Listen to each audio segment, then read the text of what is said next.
என் கூட்டத்தை பார்த்து மமதையோடு தனக்கு என்று கொடுக்கப்பட்ட தொழிலை விட்டுவிட்டு தனக்கு பொருத்தமில்லாத தகுதியில்லாத அரசியலுக்கு வந்திருக்கிற ஒரு நடிகன் வாதை, கொடிய வாதை அவனுக்கு கொடுக்கப்படும்.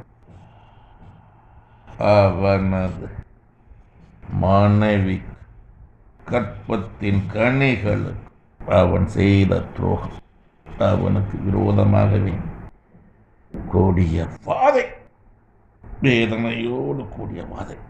சந்தோஷம் சமாதானம் அவனுக்கு இல்லை. அவன் எண்ணம் நிறைவேறாது. அரசாள வேண்டும் என்று நினைக்கிற அவன் எண்ணம் நிறைவேறாது. இதன்